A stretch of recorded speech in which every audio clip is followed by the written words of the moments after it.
Mindful Happy Kids, created and narrated by Dr. Elisabeth Paige, consists of interviews with children's authors and poets and illustrators, musicians of all types, and yoga and mindfulness practitioners. Dr. Paige also reads from her own children's books on compassion, gratitude, mindfulness, and yoga. Pippi the puppy and Dr. Paige practice meditations or pet-centered meditations, which are recorded as part of the videos.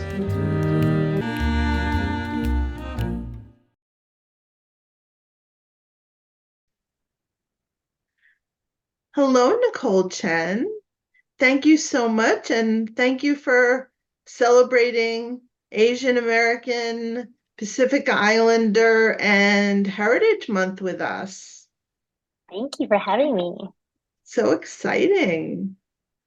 Now, I met you at the book festival in the Bay Area and was really inspired by your talk about Taiwanese culture.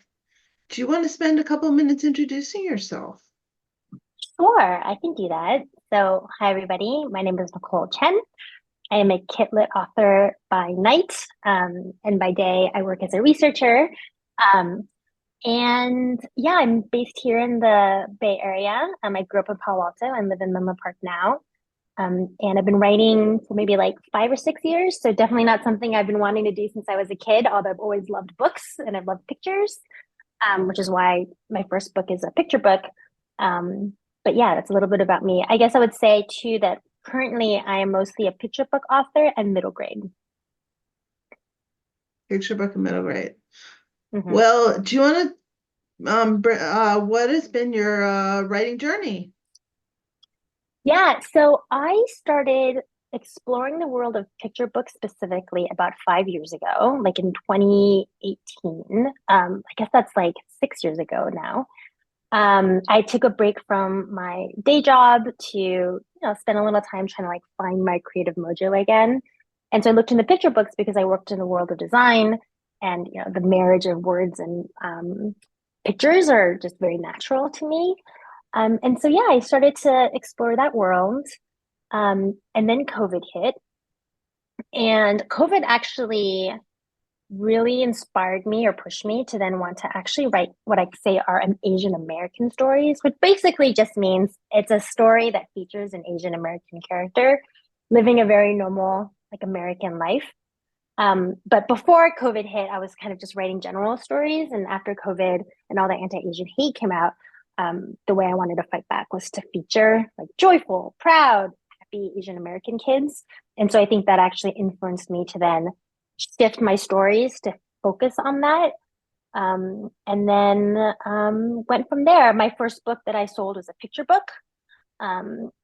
Then I had pitched a couple of ideas for picture books to my agent, who suggested that they may be a little bit better for an older audience.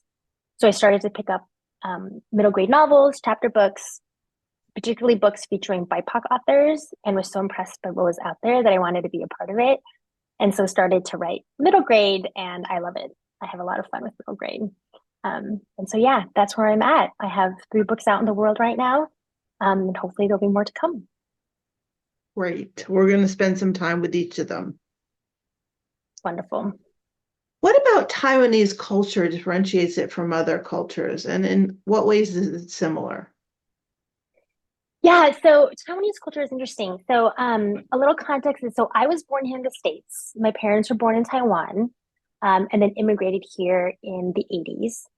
And Taiwan is interesting because, obviously from a geopolitical standpoint, it is a hot area, right? With, a lot of people believing that it belongs to China, China believing it belongs to China, whereas Taiwan itself considers itself quite independent and democracy. So it holds an interesting kind of geopolitical position. From a culture perspective, it's quite interesting because, prior to the World War II, Taiwan was actually occupied by Japan for almost 50 years. And then after World War II, China came, and kind of Chiang Kai-shek's government kind of came and ruled Taiwan for a while. And so Taiwanese culture is unique in the sense of it's quite influenced by other Asian cultures, Japanese culture as well as Chinese culture, but then also has its own kind of embodiment of it. So it's a bit of a mismatch that's become its own thing. And so, there's elements of the food, of the values, of the language, right? So actually people in Taiwan, many of them will speak Taiwanese Hokkien, which is kind of the language that I actually can't speak, but my parents speak. And so there's also like its own unique language. In fact, what's quite interesting is that my grandparents, for example, only spoke Japanese and then Taiwanese because they grew up under Japanese occupation. They did not speak Mandarin Chinese. And when my parents went to school, they only spoke Taiwanese and they had to learn Mandarin Chinese because the Chinese ruled at that time. So it's an interesting kind of mishmash of cultures. It is. And you capture that in your books in a very interesting way. And we're going to talk about that. I try to. What kinds of messages have been important for you to portray in your books? So messages I want to portray. I think one thread is that, even though my characters are Taiwanese American, and even though, you may read it, and if you're not Taiwanese American, you may see things that are unfamiliar and new types of food, language. At the end of the day, at the heart of these characters, they're still very relatable and they're still very like kid-like and American, right? So those are details and parts that create who we are, but at the same time, there's still something very relatable, I hope, and identifiable in my characters, even if some of these day-to-day scenarios are a bit different from what you might read in another kind of book. So I do think one message I want to portray is both the uniqueness as well as the normalcy of, Taiwanese American characters and Taiwanese American kids, because I'm writing also in reaction to, right, the anti-Asian hate that basically continues to perpetuate the stereotype of Asians as being foreigners, right, which is clearly not the case. And so that is one message I hope to portray in all my stories, this kind of normalcy, while also capturing some of the uniqueness. And then I think with every book, I'm trying to also like break down, but in subtle ways, stereotypes that might not be ingrained in kids yet, but are kind of ingrained in adults already. But in addressing them as children, then you break down those stereotypes, so those stereotypes don't actually build up. So, for example, like in Boba Time, she's a very creative. The main character is very creative. She loves the arts, and I do think there's like this stereotype that flows around the world that, Asians are like engineers. Like, no, actually, we are creative as well. Or in Lily Xiao Speaks Out, she starts off as kind of a straight A student who's like kind of follows the rules, but, eventually she challenges herself to break them. So it's another stereotype I want to kind of combat in that particular book. So I think with everyone, there's like a flavor of a stereotype that I want to combat. And so, yeah, I think that's something also that I'm trying to portray in my stories. You do a great job with it. Thank you. You do a great job with it. Let's talk about how we say that I love you. Mm-hmm. Now, in this book, which is lovely, you talk about not only saying I love you, but showing it, doing things to show love. They talk about it as love language, actually. Sometimes they say, okay, what is your love language? What do you do? What do you do for someone to show your love? And it's a very lovely way to put it forth for kids.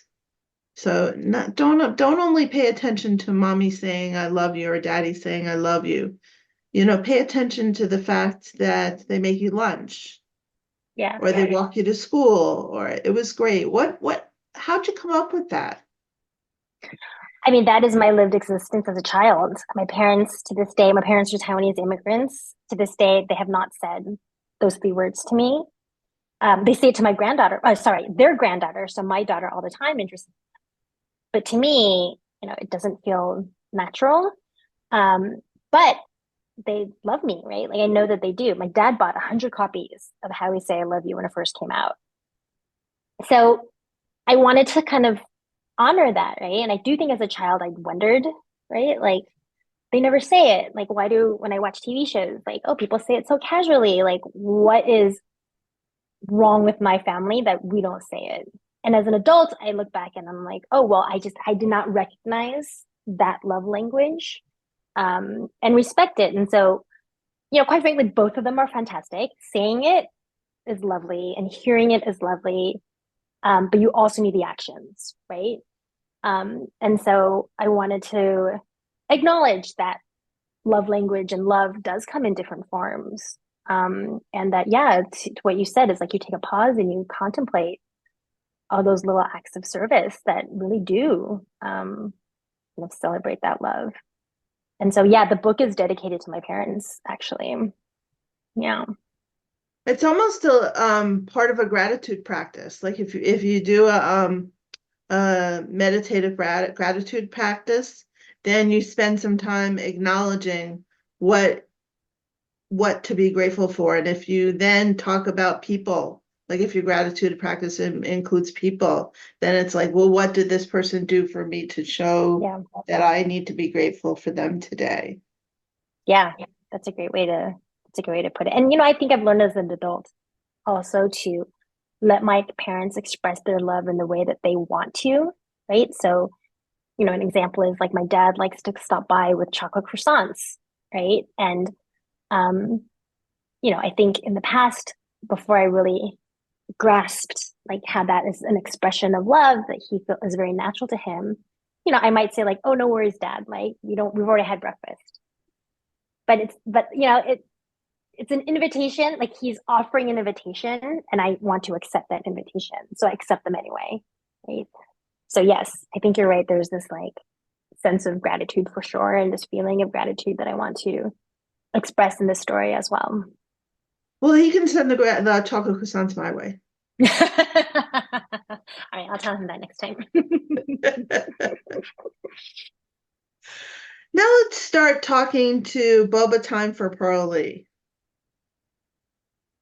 Here, let's just show the cover.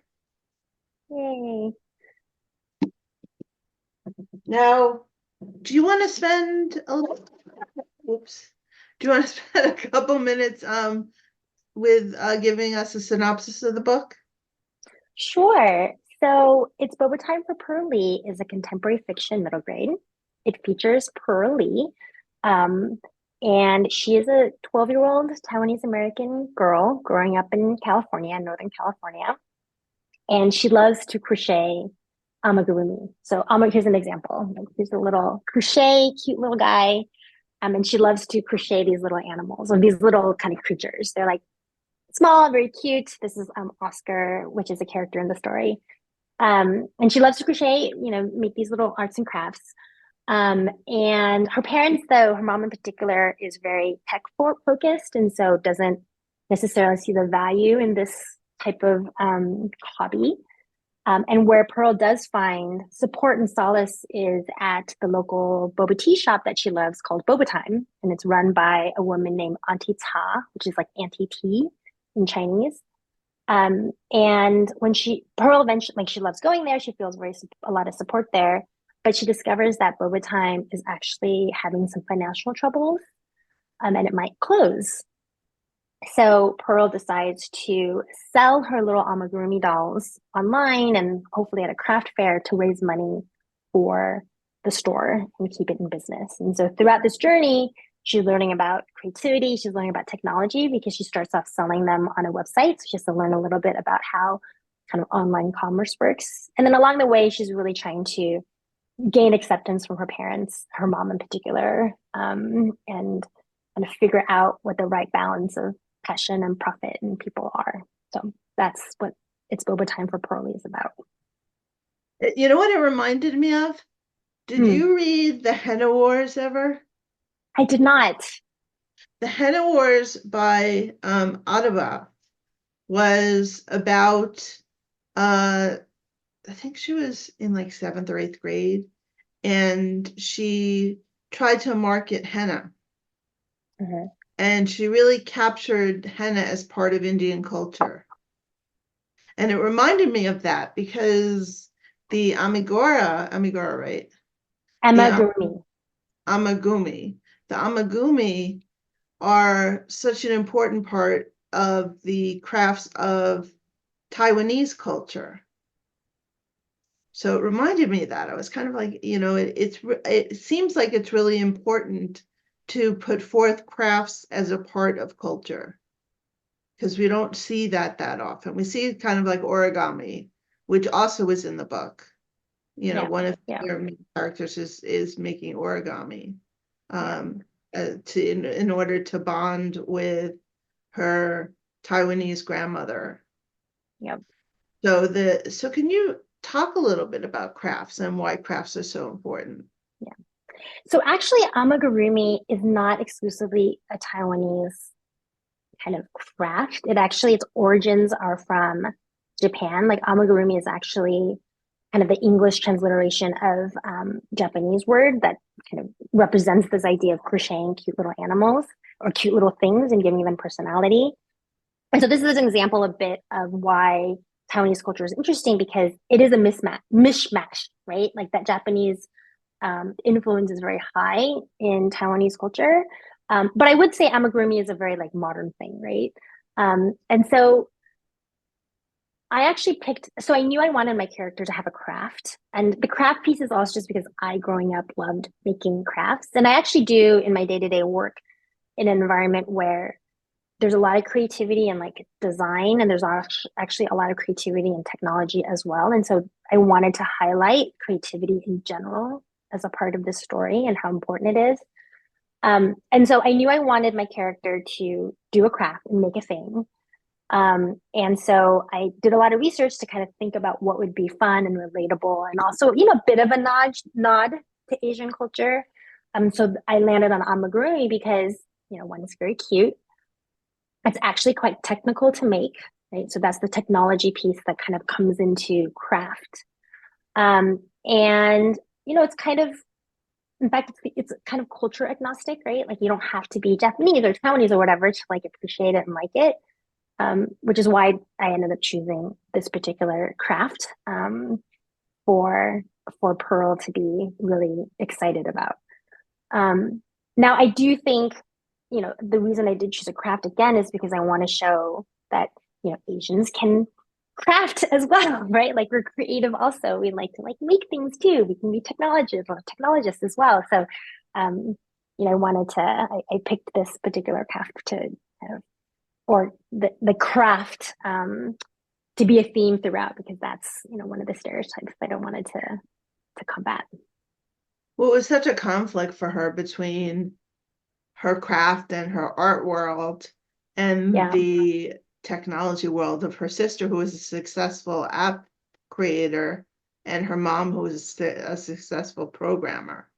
yeah, So it was this juxtaposition of, it's like I want to do my crafts and I'm making money and I'm doing really well, versus my whole family talks this technology talk and I don't understand a word about it. yeah, yeah. Actually, growing up, this is also feeds a bit into my own experience. My brother, my dad, and my sister loved magic cards, like Magic the Gathering, and they also loved playing like computer games. And so like yeah, so many dinners was like me and my mom sitting there like I don't know what they're talking about, and then going on and on about Magic the Gathering. And so yeah, I mean, I feel like a lot of authors will do this, like inject parts of their own life, right, into the stories that we write. And so that feeling of, how do I belong in my family when they all love a thing that I don't? Um, that kind of came from that experience of my personal experience. Friendship was huge in your book. Actually, in all your books, friendship is huge. You want to talk a little bit about that? Yeah, I'm happy to talk about that. Yeah, I mean, friendships when you're a kid and as an adult are so important but complex, right? And so I recognize it in my own life that when I was a kid, I had a hard time when things were hard with friends. I think at the end of the day, we need to talk to each other, right? And like air it out and like work through those differences to then get to a different, hopefully better place. And I don't think I actually did that a lot when I was a kid. Like I tended to avoid conflict. And so when something happened with a friend that, didn't quite sit right with me, I tended to avoid the conflict and then like skirt away and like make other friends. And so what I wanted to do and I want to do with the friendships that I represent is like, no, you have to fight to like make these work. You have to do what you can to make them work if they're truly someone you care about.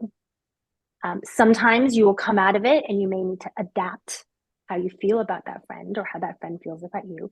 Other times you work through it and you just come to a different understanding and a different level of depth. Right? So I do think that that is why friendships are really important to portray in these stories because they're very formative, right? They help us kind of become better people. And so in Pearl, the friend, I would say, the friend dynamics is that she has had a long-standing best friend named Priya who also loves crafts and art.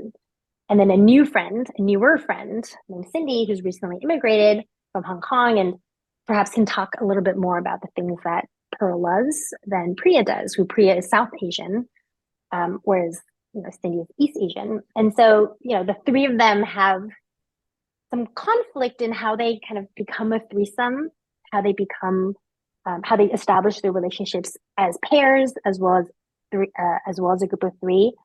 And then both Pearl and Priya will also need to develop and grow as friends. And so that's kind of that dynamic. And then I think in Lily, she's a little more lonely in Lily Xiao. She has a cousin who's like kind of her best friend, but she needs to learn to kind of put herself out there more and make new friends. And so Lily's kind of has more of that angle around friendships. Like, how do you bond with people and find people who may on the surface level not look like they would be a natural friend to you, but when you dig deeper and give everybody a chance, those relationships can actually unfold. So that's the message of Lily and friendship. Since you mentioned Lily Xiao Speaks Out, do you want to give a quick synopsis of that? Sure. So Lily Xiao, I actually have a copy here. Oh, there it is. So Lily Xiao Speaks Out is my newest middle grade. It is a historical fiction middle grade, which is based in the 90s, early 90s. And it features, again, a Taiwanese American girl named Lily. And she's a bit shy. She's like a straight A student. She does really well in school. But she kind of stays within her lane, right? She kind of follows the rules. Whereas deep down, she wants to break out, right? She wants to be seen as more than that. And she loves grunge rock music, which is this like kind of loud, soulful music. And she discovers that she actually has an opportunity to learn how to play this kind of music at a summer camp. And so she gets very excited. She wants to go to the summer camp and she wants to go with her best friend slash cousin, who's recently immigrated from Taiwan. And this cousin's name is Vivian. And they make a deal with their parents that they will be allowed to go to this rock and roll camp if they get good grades.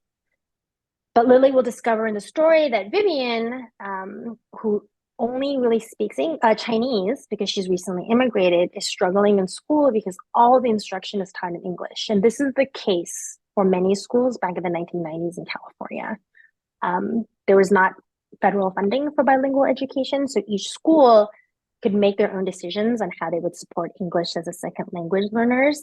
And at Lily's school, she discovers that her principal goes by a English only instruction philosophy, which is really hard, right? You're trying to learn. And at the same time, if you don't understand what teachers are talking about, that opportunity to learn is much harder to come by. And so Lily kind of has to decide how big and bold she really can be and wants to be, and how much she's willing to speak out and, challenge her principal and her school to provide more thoughtful English as a second language support, not just to her cousin Vivian, but to other, immigrant children who need a little extra help. And so that's the story behind Lily Xiao Speaks Out. Like, how does she learn to speak out? Whether it's through band and learning how to be a rock and roll star, or whether it is through kind of becoming a student activist. Now, in that book, you obviously believe that there are at least multiple ways of teaching immigrant children, that English immersion is not the only way. Yeah. Can you talk a little bit about that? Yeah, I mean, it's a complex area, right? Like, how do we help children who don't speak English gain access to the education they want and they need, and then also develop those skills, right? Because if you want to live here, if you are here, it is only to your advantage to be able to understand and engage with the community around you if you can share a language. So there are many different ways, and I have to say, I think every student in every community, depending on the proportion of kids, what language it is, will have their own solutions. But there are different ways besides English only, which is really throwing someone in the deep end, right? Like, I think about it too. I'm like, I actually went and I moved to Spain many years ago and I lived there for a few years. And it was really hard in a working environment to like want to contribute, but then not understand what's going on. Like, so all this to say, there are different ways. Immersion is one way where students start in their native language. So, you get all your instruction, for example, in Chinese. And then as you kind of progress in your education, more and more English gets introduced, right? So you are getting the information that you need about science, about geography, about the world, and then the English is coming in. And then you reach a point where you are 50-50, if not even more. And then your kind of proportion of language is those foundations are set. So that's one way, for example. Bilingual education is another way, right? Where you get some instruction in English, some instruction in your native language. And then you might get also, there's also ways where you can actually get, you can do mostly English, but, again, you're in special classes that, that balance how that English is taught and how English is used to ensure that children understand and get what's going on before they join kind of the mainstream teaching curriculum. So I'm trying in this book to not necessarily make a case for one way or the other, because again, I think that's specific to the language. I mean, for example, in Chinese, we don't use Roman characters, right? So you're starting where you actually have to physically teach kids the alphabet. Whereas let's say you're starting off in Spanish, and Spanish is your native language. Okay, you actually already have a baseline, right? Because we're using the same Roman alphabet. So there are going to be different needs and different methods, right? Depending on that native language or whatever that kind of, heritage language is. So yeah, I'm not trying in the book to declare one way is better than the other, more so that there's options and different ways that can be more effective than English only. Because throwing someone into English only without extra support, I mean, that I think is very, very difficult. And there's evidence in studies that have been done that show that simply putting a child in an English mainstream course without special attention given to actually learning the language is not effective. Like, it will pull children behind significantly. Yeah, you did. I think you did a good job showing that there were options. I think that you did. Good. I'm glad that came across. So can you talk a little bit about my favorite topic, food and boba? Sure. It's there quite a bit in both your books. Yeah, it is. You want to talk about why and what it means to you? Sure. And I would actually say that it shows up quite a bit in the picture book as well, because one way that the mom shows love is like she cooks her a warm steaming rice porridge in the morning, or grandma shows love by, cooking, like preparing noodles for lunch instead of a sandwich. So what is food? So, I mean, food, one, I think it's something very relatable, right? Everyone needs to eat. Not everyone loves food, but, everyone needs to eat. And, I enjoy food very much. And, it also says something about each culture. And it's also, something that you enjoy with friends and family, right? And so, for example, in Lily, there's a few scenes where the whole family is eating Chinese hot pot together. It's a very communal experience. So food is often a lever or a way or an excuse to get your family to come together or your friends to come together. And so, yeah, it shows up a lot in the stories because it's a vehicle for those conversations together. And then, yeah, you know, I there's certain foods that are very Taiwanese, right? Like, as I mentioned before, we are a bit of a mishmash of different cultures, but there are things that have emerged that are very Taiwanese. Boba is an example, right? It is probably our biggest cultural export, but it's not the only one, right? And that's what I want to do with my stories too, is show things like, like green onion pancakes are super tasty. That's what my mom used to make for me for lunch, for breakfast. Beef noodle soup is another one. Like, there are all these like really warm, comforting things and foods that, yeah, say a lot about the culture and then say a lot about like connection. And so, yeah, I like to weave those little pieces in, because it is something that's a bit different, right? Like, I didn't go to school with sandwiches. My mom would make me teriyaki chicken, and like I would eat that at school. And I would trade sometimes for sandwiches because I was fascinated by sandwiches. Like, ooh, that's so special.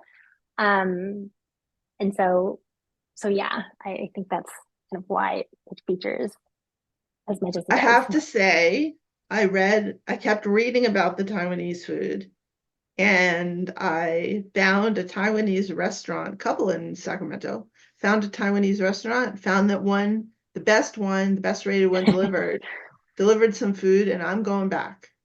Yay! So yummy. That's so Different, good. different. The stuff that I ordered was different than Chinese. Yeah.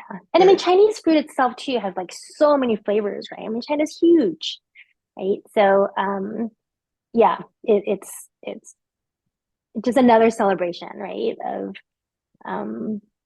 how different foods evolve and change and adapt to culture, represent culture. Is there anything else that you want to talk about that in your books? I guess one thing I would like to mention is one of the reasons I also wrote Lily Xiao, and based it in the 1990s, because that's often a question for authors, right? Like, especially if you want to do historical fiction that's quite recent still, right? Like the 1990s for most adults is not that far away, right? So there's often a question of like, why does it need to happen there?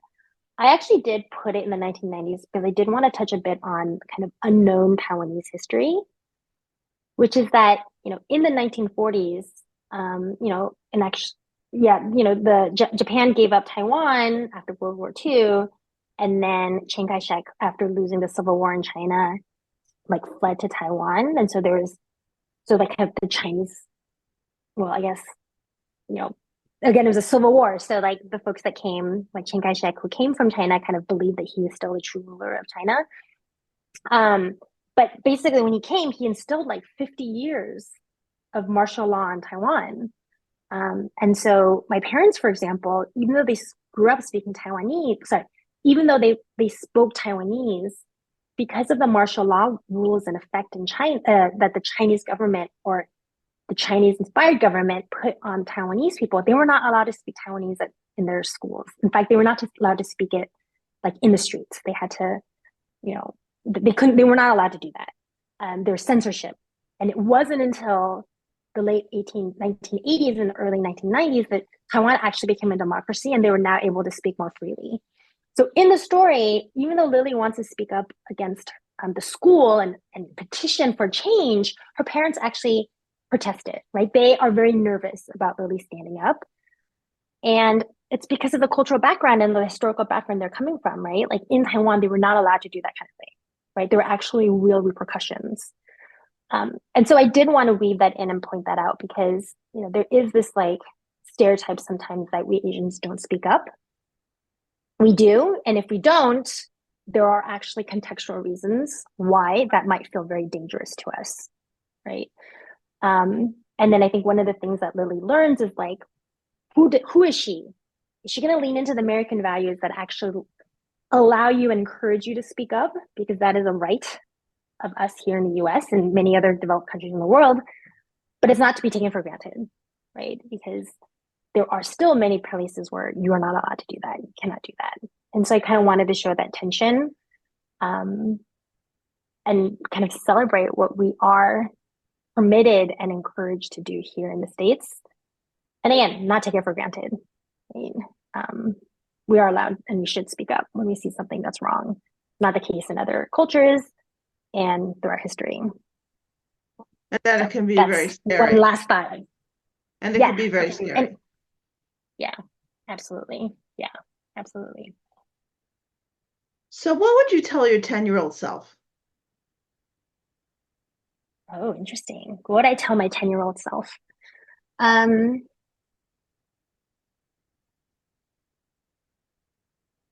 I mean, what would I tell them? I mean, in a funny way, Lily Xiao is a rewriting of my youth in the sense of I was Lily. I was the straight A student that teachers loved. I did really well. I won all these like, little awards when I was a kid. But I never kind of took my position and privilege to like out for spin and really like looked around to see where things were not just and right and like fight for them. So I went back, I would say, that to do more of that, right? To look around more, lift my head up a little bit more and see where there are ways that I could make life and the world better. I mean, I think a lot of kids now are already in that mindset. I mean, my daughter, I have an 8-year-old daughter. She was telling me last night that she wanted to think of ways to like save plant more trees, right? Because she knows that, climate change is real. And I was like, wow, I don't think I would have thought about that when I was 8.